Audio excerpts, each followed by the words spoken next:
ഇനിയിപ്പോൾ എന്താ ഓണമൊക്കെ വരാൻ പോവല്ലേ, അപ്പോൾ എന്തെങ്കിലും സംതിങ് സ്പെഷ്യൽ ആയിട്ടുള്ള ഒരു ഹെയർ ആക്സസറീസ് ഉണ്ടാക്കിയാലോ. അപ്പോൾ നമ്മളിതാ ഒരു മയിൽപ്പീലി എടുത്തിട്ടുണ്ട്, ഒന്നല്ല കേട്ടോ 4 മയിൽപ്പീലി എടുത്തിട്ടുണ്ട്, അതും അസല് കണ്ണുള്ള മയിൽപ്പീലികൾ. അപ്പോൾ ഇപ്പം മയിൽപ്പീലി കിട്ടാൻ അത്ര വലിയ ബുദ്ധിമുട്ടൊന്നുമില്ല.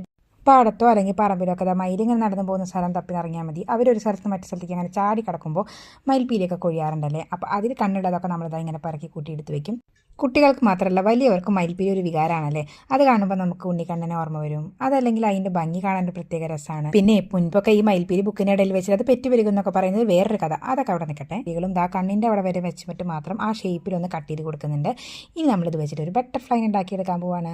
അപ്പോൾ 2 വലിയ കണ്ണും 2 ചെറിയ കണ്ണുള്ള പീലി എടുത്തിട്ടുണ്ടായിരുന്നത്. അപ്പോൾ അത് നമ്മളിതൊന്ന് അറേഞ്ച് ചെയ്ത് കൊടുത്തിട്ടുണ്ട്. ഒരു ചെറിയൊരു കാർഡ്ബോർഡ് പീസിൻ്റെ മുകളിൽ ഇത് അതുപോലെ ബട്ടർഫ്ലൈ ഷേപ്പിലൊന്ന് ഒട്ടിച്ച് കൊടുക്കുന്നുണ്ട് കേട്ടോ. സെൻറ്റർ ഭാഗത്ത് ഞാൻ ബാക്കിയുള്ള മയിൽപ്പീലി വെച്ചിട്ട് ഒന്ന് കവർ ചെയ്ത് കൊടുത്തിട്ടുണ്ട്. പിന്നെ 2 കൊമ്പ് സെറ്റ് ചെയ്യണമായിരുന്നു, അതായിരുന്നു കുറച്ച് പണി. എന്നാലും അതും കൂടി കഴിഞ്ഞിട്ട് നമ്മളിതാ ഇതുപോലെ ഏതെങ്കിലും ഹെയർ ക്ലിപ്പിൻ്റെ മുകളിൽ ഒന്ന് ഒട്ടിച്ച് കൊടുത്തു. അപ്പോൾ നമുക്കിതാ ഇതുപോലെ ഓണത്തിന് സെലിബ്രേഷനോ അല്ലെങ്കിൽ വേറെ എന്തെങ്കിലും കാര്യങ്ങൾക്കൊക്കെ തലയിൽ വെക്കാൻ പറ്റുന്ന ഒരു അടിപൊളി ഹെയർ ആക്സസറീസ് റെഡി ആയിട്ടുണ്ട്. ഇനിയിപ്പോൾ ഇത് ഹെയറിൽ വെക്കാൻ ഇഷ്ടമല്ലെങ്കിൽ ഇതുപോലെ എവിടെയെങ്കിലും ഡെക്കറേറ്റ് ചെയ്ത് വെക്കാമല്ലോ. അപ്പോൾ പിന്നെ ഉണ്ടാക്കി രസം തോന്നിക്കഴിഞ്ഞാൽ പിന്നെ അത് അവിടെ ഇവിടെയൊക്കെ വെച്ചിട്ട് ഒരു ഫോട്ടോ എടുക്കുക, അതൊരു രസമാണല്ലേ. അപ്പോൾ കാറ്റൊന്നും ഉണ്ടായിരുന്നില്ല, ഞാൻ സ്വന്തമായി ഊതി പറപ്പിക്കുന്നതാണ് കേട്ടോ ഈ പീലി. അപ്പോൾ ഇഷ്ടപ്പെട്ട ലൈക്ക് ചെയ്യാൻ മറക്കരുത്, ഷെയർ ചെയ്യാനും മറക്കല്ലേ. ബൈ.